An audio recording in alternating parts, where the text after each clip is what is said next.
Hello दोस्तों, स्वागत है आपका अपने चैनल नॉलेज स्काई पर। और मैं हूं आपका दोस्त अंबा तिवारी। और दोस्तों, ये हमारी रात 8:30 बजे की क्लास है जो कि आपको लाइव मिल रही है। तो यदि वीडियो आपको क्लियर है, आवाज़ आपको क्लियर है, तो प्लीज़ एक बार लाइव चैट के थ्रू मुझे नोटिफाई करें। साथ ही दोस्तों, यदि आपने अभी तक हमारे चैनल को सब्सक्राइब नहीं किया है और जो लोग नए हैं हमारे चैनल पर, वो चैनल को सब्सक्राइब कर ले, साथ ही बेल आइकन बटन को क्लिक कर दे, क्योंकि हमारे चैनल नॉलेज स्काई पर कम्प्लीटली फ्री कोर्सेज जो है अवेलेबल हैं और हम यूपीएससी पीएफ डेडिकेटेड जो प्रिपरेशन है करेंटली कर रहे हैं।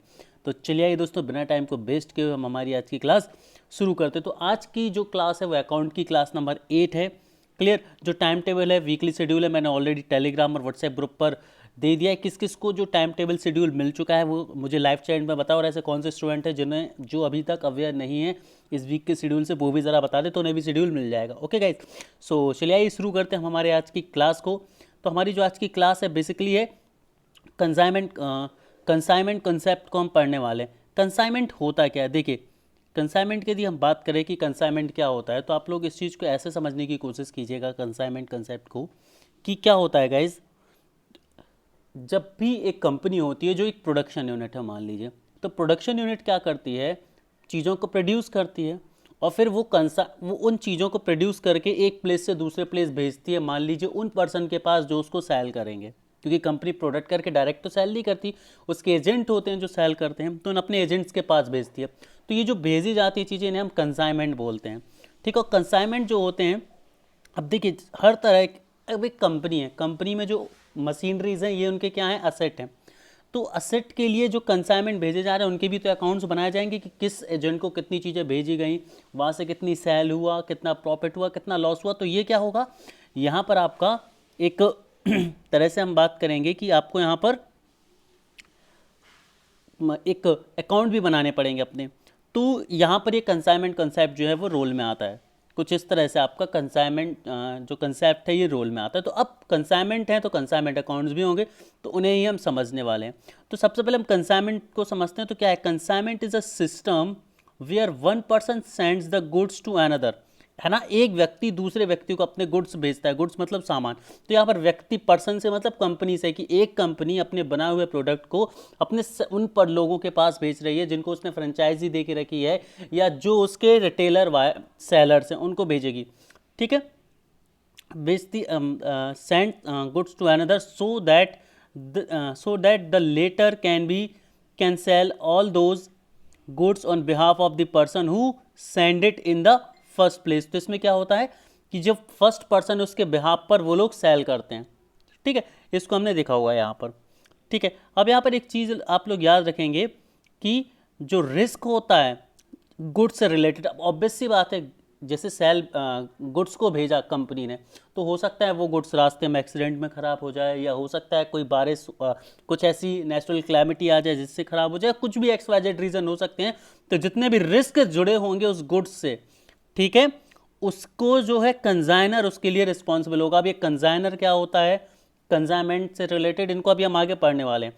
यहाँ पर अभी आप ये चीज़ समझ लीजिए कि जब भी कंसाइनमेंट भेजा जाएगा तो जो पार्टी भेज रही है, जो कंपनी प्रोड्यूस करके भेज रही है, वो हर तरह की रिस्क के लिए रिस्पॉन्सिबल होगी। जो कंपनी भेज रही है वो हर तरह के रिस्क के लिए क्या होगी, रिस्पॉन्सिबल होगी। इस चीज़ को आप सभी लोग याद रखेंगे। ठीक है गाइस, चलिए आगे बढ़ते हैं हम अपने अगले लाइन की तरफ, कि the act of consigning means to send since the word is use in the context of good. Consigning means sending of goods. तो कंसाइनमेंट या कंसाइनिंग का मतलब क्या होता है कि गुड्स को सेंड करना एक प्लेस से दूसरे प्लेस पर, जो कि मैंने आपको इनिशियली बताया। ठीक है। और आप लोग एक चीज़ याद रखिए कि जब भी एक पर्सन है वो क्यू पर्सन को, एक पर्सन पी है वो क्यू पर्सन को पी ने प्रोडक्ट बनाए और क्यू के पास भेजे सेल करने के लिए, तो प्रोडक्ट किसने बनाए हैं, पी ने। तो जो ऑनरशिप होगी प्रोडक्ट की वो भी किसके पास रहेगी, पी के पास रहेगी। क्यू के पास ऑनरशिप नहीं जाएगी, भले ही जो क्यू है वो उसे सेल कर रहा है, क्यू के पास कभी भी ऑनरशिप नहीं रहेगी। ऑनरशिप हमेशा किसके पास रहेगी, इस पी पर्सन के पास रहेगी। कब तक, जब तक कि वो गुड्स किसी पर्टिकुलर पर्सन को सेल आउट नहीं हो जाते। ठीक है गाइस, चलिए आगे बढ़ते हैं हम अपने अगले पॉइंट की तरफ। तो हमारा जो अगला पॉइंट है वो क्या है, देखिए, the consignment in simple word means one person firm sending goods to another person. वही चीज़ें बार बार लिखी हुई हैं कि जब एक पर्सन या एक फर्म या एक कंपनी अपने गुड्स को दूसरे पर्सन के पास सेलिंग के लिए बेचती है, जो कि बिहाफ ऑफ कंपनी सेल करेगा, इस पूरी प्रोसेस को हम कंसाइनमेंट बोलते हैं। ठीक है, चलिए अब पर्पस क्या होता है यहाँ पर। तो the purpose of consignment transaction is to facilitate delivery of transport of the goods. Clear, तो बेसिकली क्या है, डिलीवरी ऑफ फैसिलिटेट करना, किस चीज़ को, डिलीवरी को, किसकी, गुड्स की। आगे हम बात करते हैं the person who undertake to keep and transport goods of other receives a commission for this service. अब होता क्या है, पर्सन पी है और पर्सन क्यू है। पर्सन पी ने गुड्स को प्रोड्यूस किया और कंसाइनमेंट को किसके पास भेजा, क्यू के पास भेजा सेल करने के लिए। तो क्यू क्यों कर रहा है भाई ये काम, क्योंकि क्यू जब पी के प्रोडक्ट को सेल करेगा तो क्यू को क्या मिलेगा, उस पूरी चीज़ को सेल करने के लिए उसे कमीशन मिलेगा। तो बेसिकली क्यू किस चीज़ के लिए काम करता है, उस कमीशन के लिए काम करेगा जो उसे मिलेगी पी के प्रोडक्ट को सेल करने के लिए, पी के कंसाइनमेंट को सेल करने के लिए जो कमीशन मिलता है वो क्यू के पास जाएगा। I hope things is clear with that. आगे बढ़ते हैं। अब यहाँ पर हमने बात करी है दो लोगों की, मतलब एक है पी और एक है क्यू। हमने किसकी बात करी यहाँ पर, एक पी की बात करी और एक क्यू की बात करी। पी जिसने गुड्स को प्रोड्यूस किया है और कंसाइनमेंट को भेजा है, और क्यू जिसने उस कंसाइनमेंट को लेकर सेल करा है। तो दो पार्टीज़ होती हैं यहाँ पर। तो पार्टीज़ की हम बात करें, पार्टीज़ इन कंसाइनमेंट, तो दो पार्टीज़ होती हैं।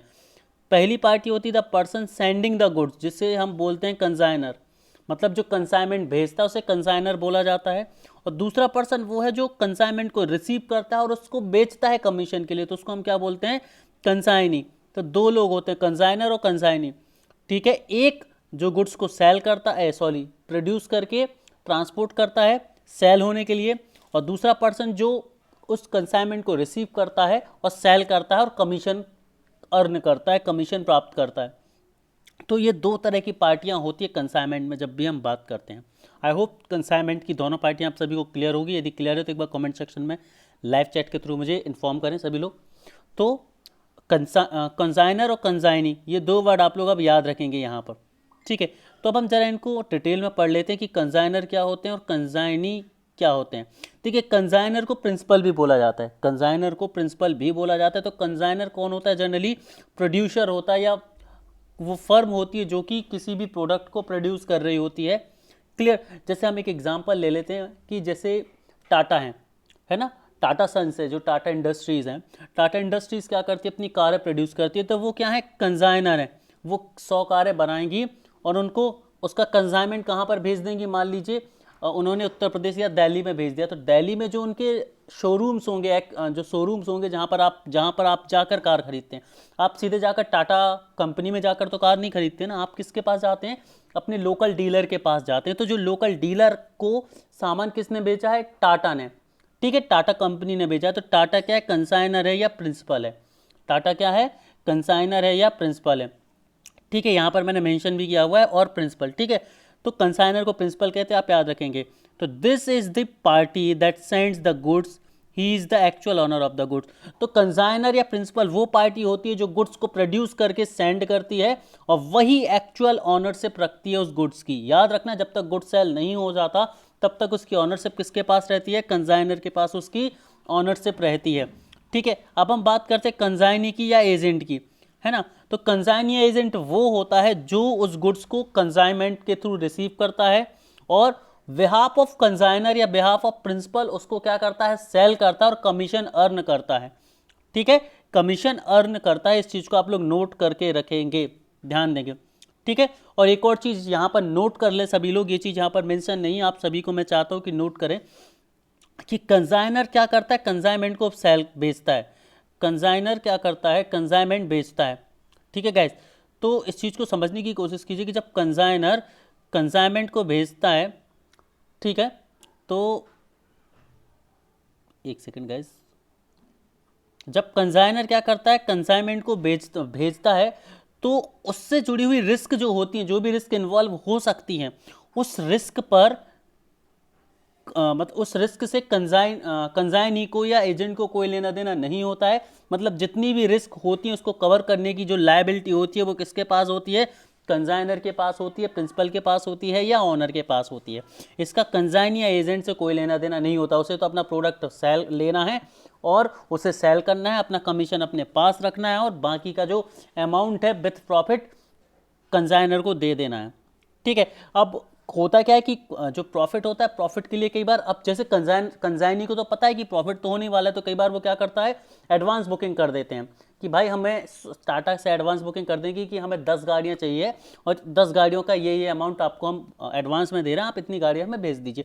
तो वो पहले से भी बाय कैश और बाय बिल ऑफ एक्सचेंज के थ्रू क्या कर सकते हैं, अपनी डील को डन कर सकते हैं।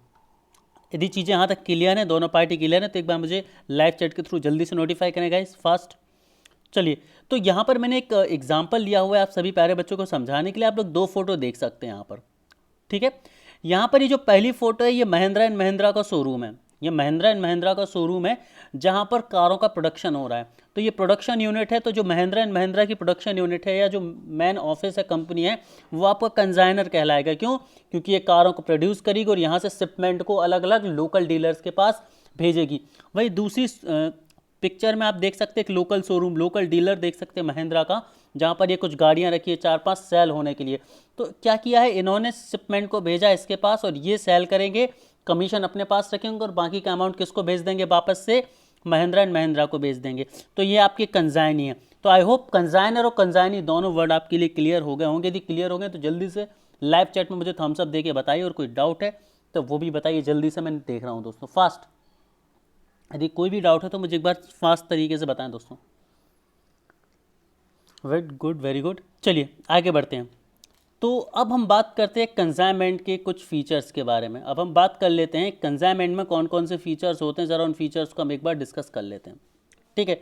तो कंसाइनमेंट के फीचर्स काफ़ी ज़्यादा इंपॉर्टेंट है, डायरेक्ट क्वेश्चन इन पे पूछा जा सकता है आपसे, याद रखेंगे ये बहुत ज़्यादा इंपॉर्टेंट चीज़ है कंसाइनमेंट के फीचर्स, ठीक है। आपसे बिल्कुल पूछा जा सकता है, कोई अतिशयोक्ति नहीं है इस चीज़ में, है ना। कंसाइनमेंट के फीचर जो हैं वो आपसे पूछे जा सकते हैं, इसमें कोई भी अतिशयोक्ति नहीं है। तो कंसाइनमेंट में कुछ ये फीचर्स रहते हैं, ज़रा आप लोग देखेंगे। पहली चीज़ तो क्या है, it involves two parties, consignor और कंसाइनी, ठीक है। दो पार्टीज होती है, एक कंसाइनर और एक कंसाइनी।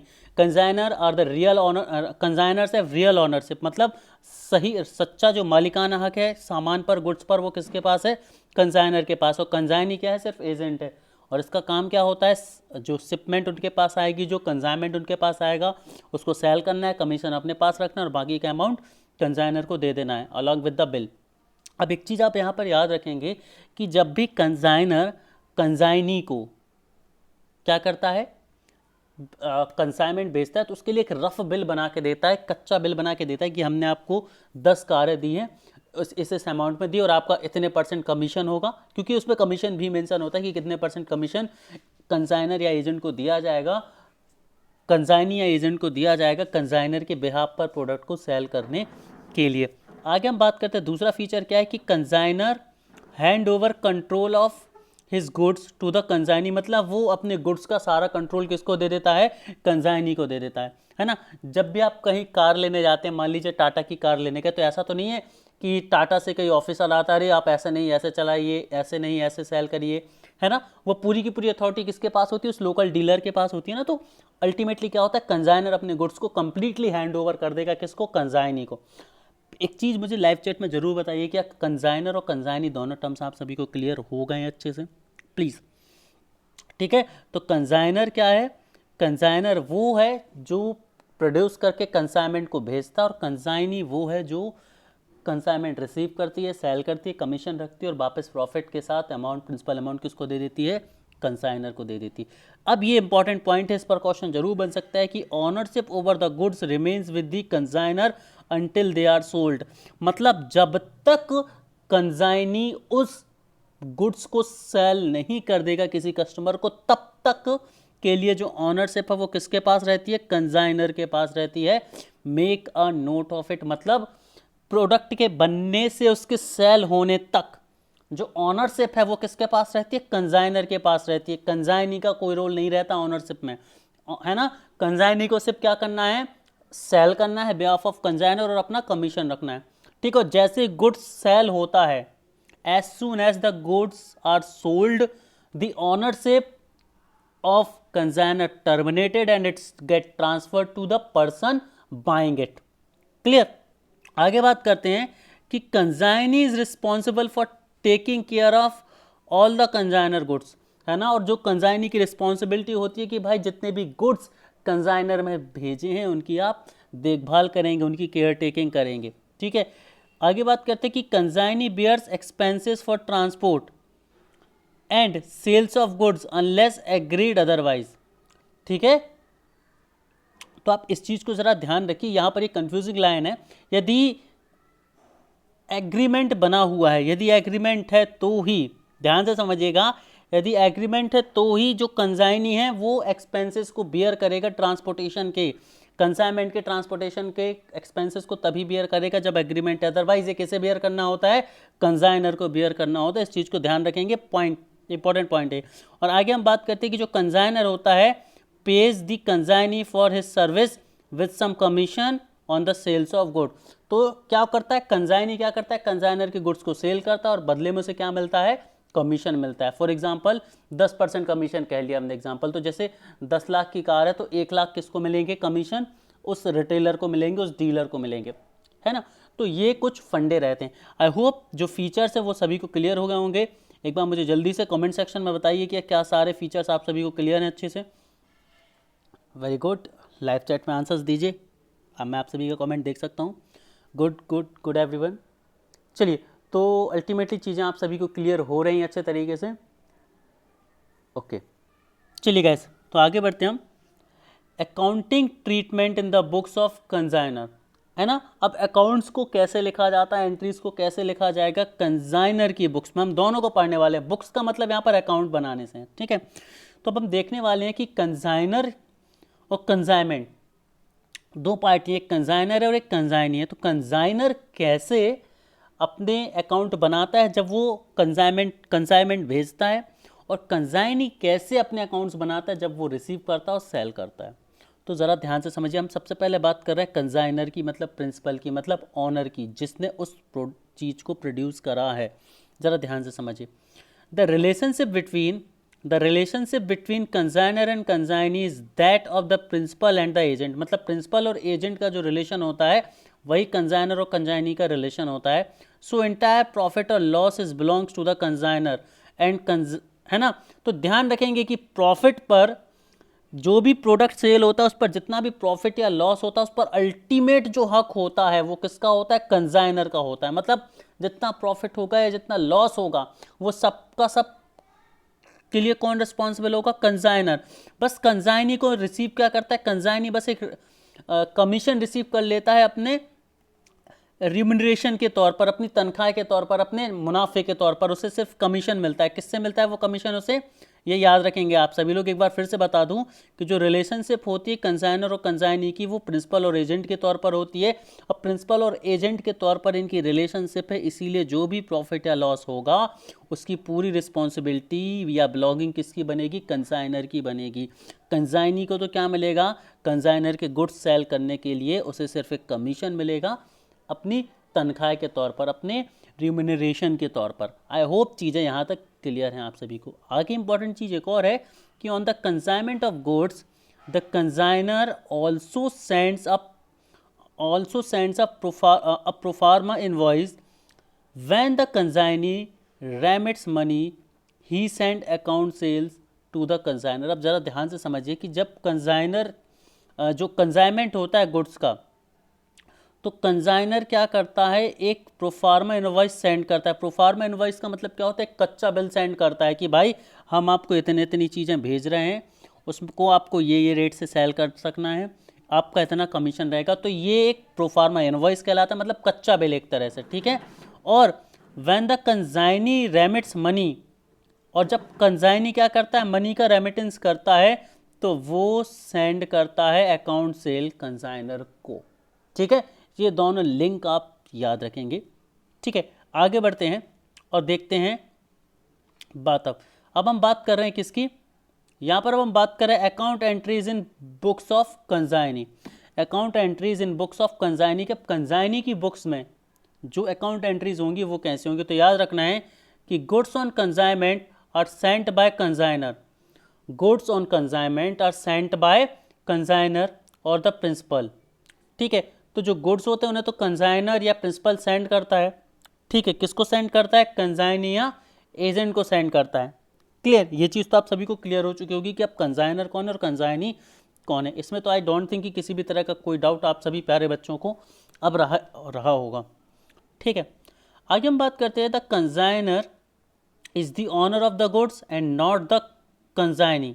ठीक है, तो ऑनर ऑफ द गुड्स कौन है? कंजाइनर है, कंजाइनी नहीं है। So the position is transferred, तो पोजीशन जो होती है वो ट्रांसफर्ड होती है। क्लियर, पोजीशन बस ट्रांसफर्ड होती है, लेकिन ऑनरशिप किसके पास रहती है? हमेशा कंजाइनर के पास रहती है। After the goods are sold the buyers become the owner of the goods. तो आपको याद रखना है कि सेल होने तक तो ऑनरशिप किसके पास है? कंजाइनर के पास, और सेल होने के बाद ऑनरशिप किसके पास है? कंजाइनी के पास है। आगे हम बात करते हैं, there are no entry passed in the books of consignee for the consignment of goods sent by the consignee and also for any expenses incurred by the consigner। याद रखेंगे कि जब भी कंसाइनमेंट कंसाइनी को मिलता है तो उसमें जितने भी एक्सपेंसेस होते हैं उन सभी के लिए कंसाइनी कोई भी एंट्री पास नहीं करता अपने अकाउंट्स में। मतलब जब भी कंसाइनर अपना कंसाइनमेंट भेज रहा है कंसाइनी को, तो आप चीज़ इसको याद रखेंगे कि कंसाइनी जो होता है वो किसी भी तरह की अकाउंट एंट्री नहीं डालेगा। क्यों? क्योंकि जितने भी एक्सपेंसेस होंगे उनको कौन देगा? कंसाइनर देगा। मतलब कंसाइनी का किसी भी तरह का एक्सपेंस नहीं होगा, और जब एक्सपेंस नहीं होगा तो वो कौन सी एंट्री डालेगा? कोई एंट्री नहीं डाल पाएगा। आई होप आप सभी लोग इस चीज़ को समझ रहे हैं। However the advance paid to the consignor, sales made, expenses incurred on the consignment and commission earn needs to be recorded. ठीक है, तो जरा इस पूरी चीज़ को ध्यान से समझिए, यहाँ से क्वेश्चन बन सकता है। दोस्तों ये आपका ई फैक्ट है कि जब भी कंसाइनमेंट आती है तो जो कंसाइनी होता है, जो एजेंट होता है, वो अपने अकाउंट में कुछ नहीं करता। क्यों? क्योंकि जितने भी एक्सपेंसेस होंगे उनको कौन वहन करेगा? उनको कौन देखेगा? उनको कंसाइनर देखेगा। तो ये कंसाइनर का काम है कि वो उसने एक्सपेंस दिया तो वो अपने अकाउंट में करे। इसने तो सिर्फ कंसाइनमेंट रिसीव किया है तो ये कुछ नहीं करेगा। लेकिन लास्ट की 2 लाइन समझिए कि यदि इनकेस कोई एडवांस दिया है, मान लीजिए कंसाइनी जो है उसने 10 कारें बुलवाई थी कंसाइनमेंट और एडवांस दे चुका है, वो कंपनी ने नहीं भेजा, उसने एडवांस दे दिया है। ठीक है, तो जो एडवांस उसने दिया है, तो एडवांस और जो सेल्स का उसके पास पैसा आया, उन सभी के लिए उसको अपने अकाउंट की रिकॉर्डिंग करनी होगी। अदरवाइज ट्रैवलिंग एक्सपेंसेस उसे नहीं देने होते। आगे याद रखिएगा, कंसाइनी इज ऑफन, आगे इस चीज़ को ज़रा याद रखेंगे आप लोग, a consignee is often allowed del credere. Del credere, जरा इस चीज़ को समझिए क्या होता है। डेल क्रेडर कमीशन क्या होता है? डेल क्रेडर कमीशन ये होता है दोस्तों, इस वर्ड को समझ लीजिए, ये वर्ड पर क्वेश्चन पूछा जाता है, इसको अच्छे से समझिए, इंपॉर्टेंट वर्ड डेल क्रेडर। ये वर्ड क्या है? देखिए मैंने आप सभी को क्या बताया था कि जितने भी लॉसेस होते हैं प्रोडक्ट पर या प्रॉफिट होते हैं प्रोडक्ट पर, अभी प्रॉफिट को छोड़ दीजिए, लॉस समझिए। जितना भी गुड्स है, गुड्स पर जो लॉस होंगे, they all the losses belong to consignor, मतलब प्रिंसिपल, मतलब ऑनर। ठीक है, जितने भी लॉस होते हैं वो ऑनर पर रहते हैं। लॉसेस का कंसाइनी के प्रॉफिट पर, कंसाइनी के कमीशन पर कोई फर्क नहीं पड़ता। ठीक है, ये तो हुई नॉर्मल कंडीशन, ये तो ही नॉर्मल कंडीशन। अब लेकिन होता क्या है कि मान लीजिए आप लोग एक कंडीशन इमेजिन कीजिए कि कहीं एक ऐसा एग्रीमेंट है कि जो लॉसेस हैं उसका असर, जो लॉसेस है उसका असर कंसाइनी पर पड़ेगा। मतलब लॉसेस का असर यदि कंसाइनी के कमीशन पर पड़ रहा है तो उस समय जो कमीशन मिलेगी उसे, किसे? कंसाइनी को, वो आपकी क्या कहलाएगी? Del credere. I hope clear हो गया होगा। ध्यान से एक बार फिर शांत दिमाग से सभी लोग समझ लीजिए कि कंसाइनी क्या करता है? रिसीव कमीशन गुड्स को सेल करने के लिए। और हमने क्या पढ़ा है कि गुड्स पर जो भी प्रॉफिट और लॉस होता है वो that all belongs to consignor. मतलब जितना प्रॉफिट या लॉस होगा वो सब के लिए रिस्पॉन्सिबल कौन होगा? वो सब किसके ऊपर निर्भर करेगा? किसके ऊपर डिपेंड करेगा? कंसाइनर के ऊपर डिपेंड करेगा। कंसाइनी को तो उसका कमीशन मिलेगा 10%, चाहे प्रॉफिट हो या लॉस हो। लेकिन क्या होता है, कहीं मान लीजिए ऐसा एग्रीमेंट है कि जो लॉस होगा गुड्स पर, that will belong to consignee. मतलब उन्होंने ये बोला कि नहीं, जो लॉस होगा वो भी आप वहन करेंगे। मतलब कौन? कंसाइनी, एजेंट वहन करेगा। तो उस केस में जो कमीशन बनेगी उस कमीशन को हम बोलते हैं डेल क्रेडर। इस सिचुएशन को हम क्या बोलते हैं? डेल क्रेडर बोलते हैं। आई होप अब चीज़ें क्लियर हैं। यदि नहीं है तो एक बार कमेंट सेक्शन में लाइव चैट में आप मुझे बता सकते हैं। चलिए ठीक है गाइस, तो इस चीज़ को आप लोग ध्यान रखेंगे ज़रा।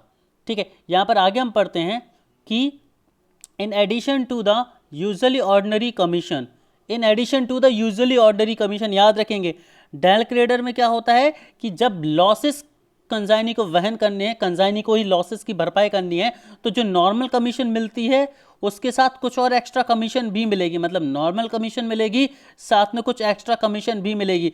तो इन दोनों के कलेक्शन को हम क्या बोलते हैं, डेल क्रेडर बोलते हैं। आई होप आपको ये चीज़ें क्लियर हो गई होंगी। In the case where he is allowed del credere commission bad डेप्ट are borne by him and not by the consignor. तो जब भी डेल क्रेडर होगा तो जितने भी बैड डेप्ट होंगे उनको कौन हैंडल करेगा, उन्हें कंजाइनी हैंडल करेगा। इस सिचुएशन को एक बार प्यारे बच्चों अच्छे से समझिए। मान लीजिए कि 10 कारें बेची गई, ध्यान से समझिए इस कंडीशन को, बहुत अच्छे से समझ आएगा। 10 कारें बेची गई और कारों पर 10% का क्या था, कमीशन था। 10% का क्या था, कमीशन था। मतलब जितनी भी कारें बिकेंगी उसका 10% कमीशन किसे मिलेगा, कंजाइनी को मिलेगा। मान लीजिए ये आपकी महिंद्रा कंपनी है जिसने कार बनाया था और ये आपका एक डीलर है, श्याम डीलर है। मान लीजिए क्या है, श्याम डीलर। इस एग्जाम्पल को बहुत अच्छे से समझिए, श्याम डीलर है आपका, ठीक है। इस चीज़ को ज़रा सा हम अच्छे से लिखने की कोशिश करते हैं। पहले एक बार इस एग्जाम्पल को बहुत अच्छे से समझिएगा आप सभी लोग कि ये आपकी कंपनी है महिंद्रा, ये आपकी कंपनी है महिंद्रा और ये आपका एक डीलर है, यहाँ पर आपका एक डीलर है श्याम। अब दो कंडीशन हम समझ रहे हैं, एक नॉर्मल केस और एक क्या केस, डेल क्रेडर केस। ये दोनों कमीशन के केस हैं, एक नॉर्मल कमीशन का केस है, एक स्पेशल कमीशन का केस है। स्पेशल कमीशन का केस आपका डेल क्रेडर कहलाता है। ध्यान से समझिएगा।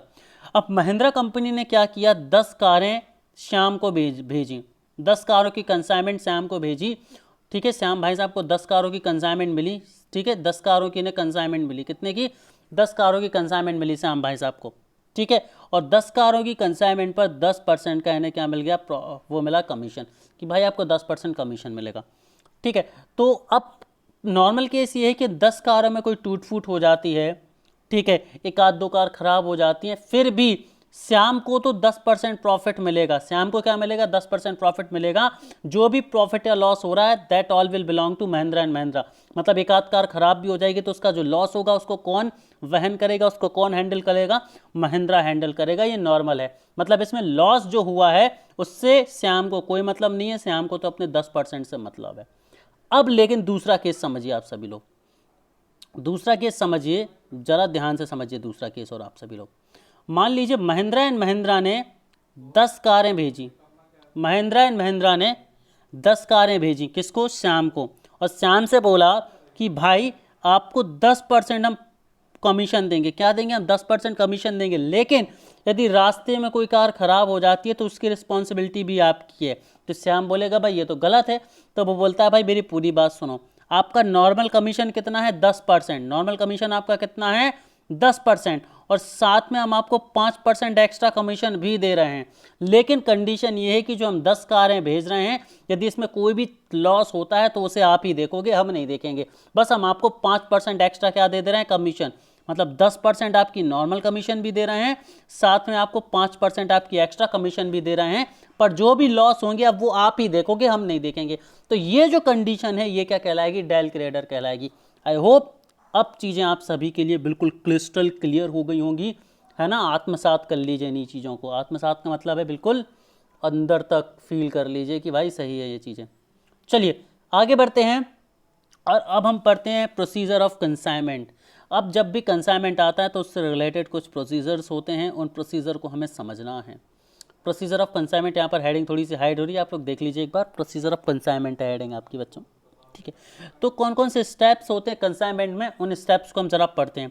तो फर्स्ट स्टेप क्या होता है, the first step in consignment happened when the consignor and the consignee entered into the agreement of consignment. मतलब सबसे पहले तो क्या होगा, मान लीजिए पी कंपनी ने कोई प्रोडक्ट बनाया और क्यू एक लोकल डीलर है, वो उस प्रोडक्ट को बेच रहा है। तो पी भेजने के लिए तैयार है और क्यू उसको कमीशन पर बेचने के लिए तैयार है। तो पहली चीज़ तो ये एग्रीमेंट होगा, फर्स्ट स्टेप, है ना।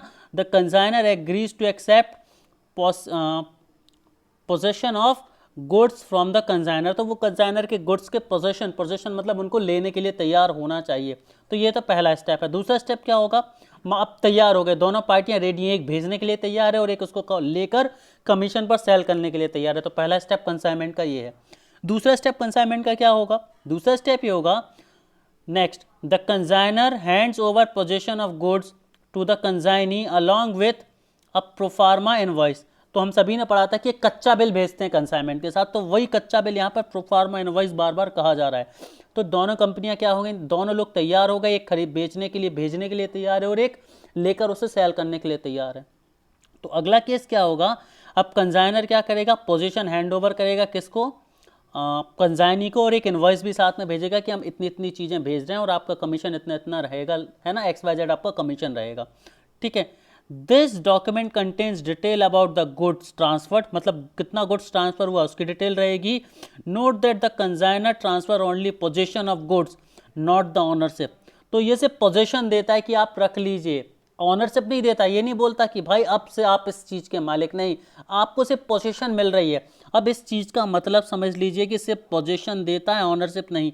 इसका मतलब समझिए, पोजीशन का मतलब ये है कि भाई आपको 10 कारें दी जा रही हैं, आप 10 में 10 कारों को सेल कीजिए। अब मान लीजिए कि 8 कारें सेल हुई, 2 कारें सेल नहीं हुई, तो ये 2 कारें वापस कहाँ पर आ जाएंगी, कंपनी में आ जाएंगी। तो ये पोजीशन कहलाता है, मतलब जितना आप सेल कर पाएंगे, बाकी आप हमें वापस कर देंगे। आपको सिर्फ अपने कमीशन से मतलब है, आपको सिर्फ पोजीशन मिल रही है, ऑनरशिप नहीं मिल रही। ऐसा नहीं है कि इन्होंने 10 कार बेची तो अब ये 10 की 10 इस क्यू की हो गई, नहीं, जितनी बिकेंगी कमीशन रखेगा, बाकी पैसा और जो बची हुई कार हैं वो वापस कर देगा। ठीक है गाइस, आई होप क्लियर है आपको सेकंड स्टेप, जल्दी से कमेंट सेक्शन में बताइए। अब हम पहुंचते अपने तीसरे स्टेप की तरफ। तो हमारा तीसरा स्टेप क्या बोलता है, further the consignee now undertake the transport and sales of these goods under his custody. अब क्या करेगा, जो तीसरे स्टेप में आपका कंसाइनी होगा, तीसरे स्टेप में आपका जो कंसाइनी होगा वो अपनी कस्टडी में गुड्स को ले लेगा और generally he suppose to bear all the expenses, he recovers all these expenses from the consignor later. याद रखिएगा। अब देखिए यहाँ पर कई लोग को कंफ्यूजन होगा, कई बच्चे बोल रहे थे, है ना, कि सर कंसाइनी होता है वो वियर करता है एक्सपेंस, लेकिन इस लाइन को समझिए कि शुरुआत में कंसाइनी भले ही पैसा दे दे, लेकिन बाद में कंसाइनर से वो रिकवर करेगा। इसका मतलब अल्टीमेटली कंसाइनी का कोई भी पैसा नहीं लगा, उसे भले ही बाद में मिला लेकिन पैसा तो मिल गया ना। तो देखा जाए तो प्रिंसिपली कोई भी एक्सपेंस जो होता है कंसाइनी का नहीं लगता, उसे तो सिर्फ अपना शुद्ध कमीशन मिलता है। ठीक है, करिए आगे बढ़ते हैं। और फाइनल जो स्टेप होता है, फाइनल स्टेप में क्या होता है, consignee sends a statement called account sales to the consignor. तो अब मान लीजिए उसने 10 कारें थी, 10 की 10 कारें बेच दी, तो उसकी जो जानकारी भेजेगा, उसका जो अकाउंट भेजेगा, उसको बोलते हैं हम अकाउंट सेल्स। किसको भेजेगा, कंसाइनर को, हमने इतनी इतनी कारें इस रेट पर सेल कर दी हैं, ये हमारा कमीशन और इतना इतना पैसा हम आपको दे रहे हैं, ये अकाउंट उसको सेंड कर देता है। And this document contain details like sales made by the consignee, the expenses he incurred and the commission payable to him. तो मैंने आपको बताया ना कि क्या क्या रहता है, कितने में कारें बेची, कौन कौन से एक्सपेंस लगे और उसका कमीशन कितना बना। ठीक है, अब जब ये सारी चीज़ें कंसाइनर के पास पहुंच जाएंगी तो कंसाइनर अब इसके बाद क्या करेगा, कमीशन को पे कर देगा कंसाइनी की, उसकी सर्विस के लिए। चारों स्टेप क्लियर हैं आप सभी को? जल्दी से एक बार कमेंट सेक्शन में लाइव चैट में बताइए कि क्या चारों स्टेप क्लियर हैं आप सभी को, प्यारे बच्चों, फास्ट। फिर हम आगे बढ़ते हैं हमारे अगले स्टेप की तरफ। अब जो अगली चीज़ हम देखने वाले हैं ये बहुत ज़्यादा इंपॉर्टेंट और इंटरेस्टिंग सी चीज़ है। यहाँ पर हम देखने वाले हैं कंसाइनमेंट और सेल्स में अंतर क्या है। कंसाइनमेंट और सेल्स में अंतर को हम यहाँ पर देखने वाले हैं, डिफरेंस क्या है, इन्हें यहाँ पर हम देखने वाले हैं। ठीक है, तो चलिए ज़रा समझते हैं अच्छे से इस चीज़ को। कंसाइनमेंट में क्या होता है, ध्यान रखिए, सबसे इंपॉर्टेंट फीचर तो ये है कि कंसाइनमेंट में जो ऑनरशिप होती है वो किसके पास रहती है, कंसाइनर के पास रहती है, लेकिन सेल्स में जो ऑनरशिप होती है वो भी ट्रांसफ़र होती है। ध्यान से समझिएगा कि जो कंसाइनमेंट भेजा जाता है उसमें ऑनरशिप किसकी होती है, प्रिंसिपल की होती है, कंसाइनर की होती है। लेकिन सेल्स में क्या होता है, ऑनरशिप किसके पास चली जाती है, जो पार्टी उसको सेल करेगी। ठीक है, क्योंकि इसमें कंसाइनमेंट भेजा और इसमें सेल करके, मतलब बेच, कंपनी जिसने बनाया उसने खुद ने सेल किया है। तो जब उस कंपनी ने सेल ही कर दिया है, नाम में ही लिखा है सेल, तो जो यहाँ पर देखिए कंसाइनमेंट में क्या होता है, एक कंपनी भेजती है कि आप सेल करिए, पैसा हमें भेजना, हम आपका कमीशन देंगे, वो सिर्फ बेचती नहीं है। अब जब कंसाइनमेंट में बेचा ही नहीं है तो ऑनरशिप कहाँ से पहुँच जाएगी उसके पास। लेकिन सेल्स में क्या होता है, सेल्स में कंपनी दूसरी पार्टी को बेच देती है कि भाई आप हमें हमारा पैसा दे दो, अब ये गुड्स आपका, आप जानो, आपका काम जाने। ठीक है, देखिए लिंक करके समझिएगा। तो कंसाइनमेंट में ऑनरशिप ट्रांसफर नहीं होती है, सेल्स में ऑनरशिप ट्रांसफर होती है। एक चीज समझ आई।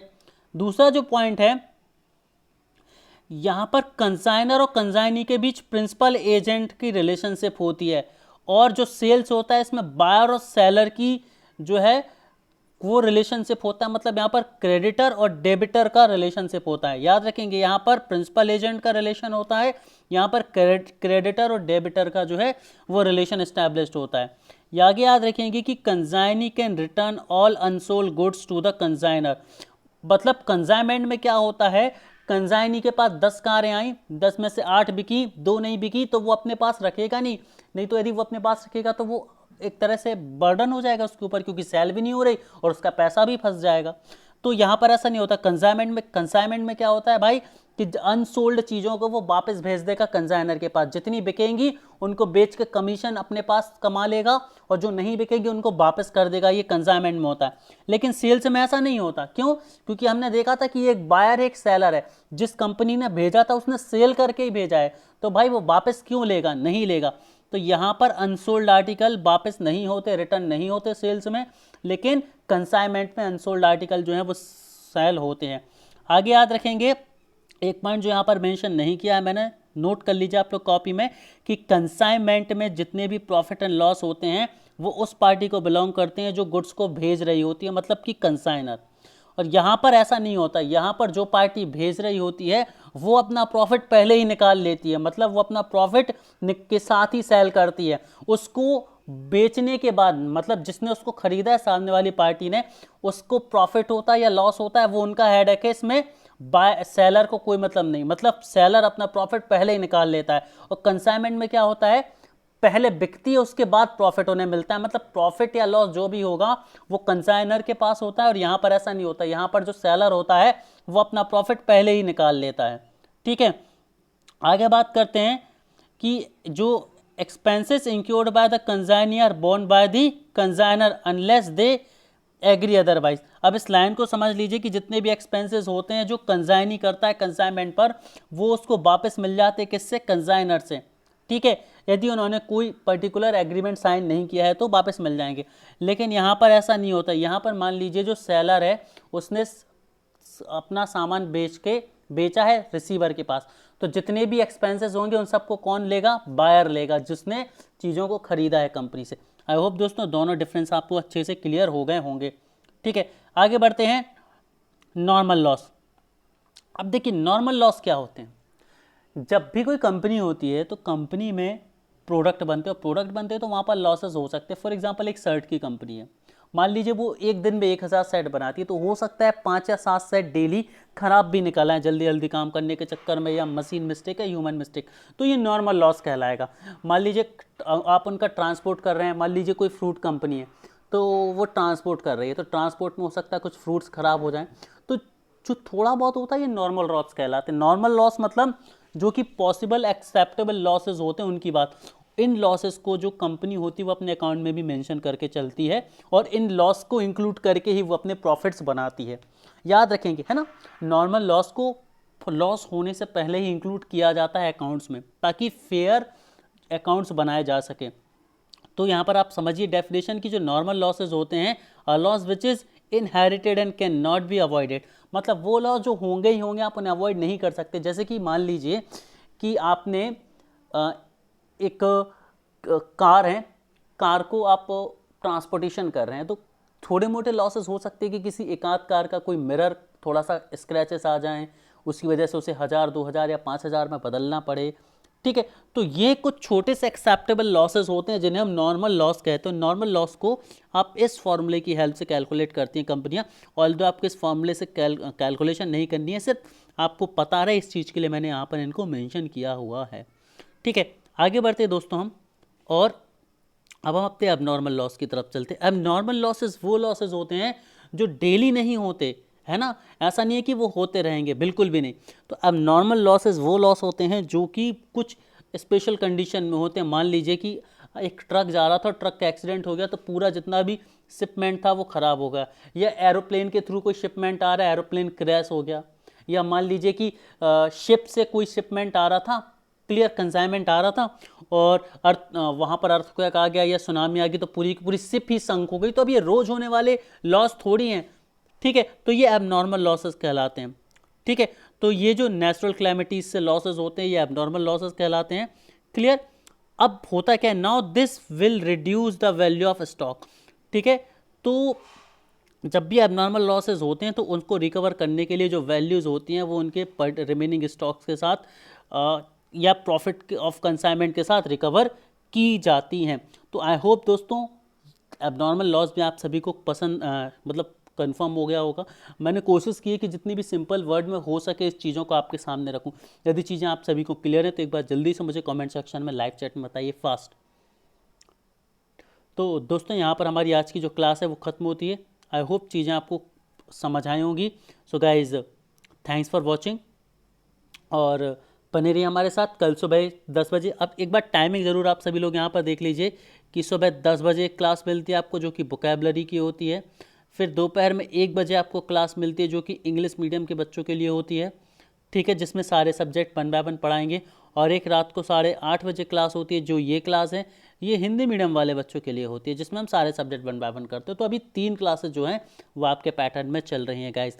सो प्लीज़ आप चैनल को सपोर्ट करें, लाइक सब्सक्राइब करें। Thank you very much.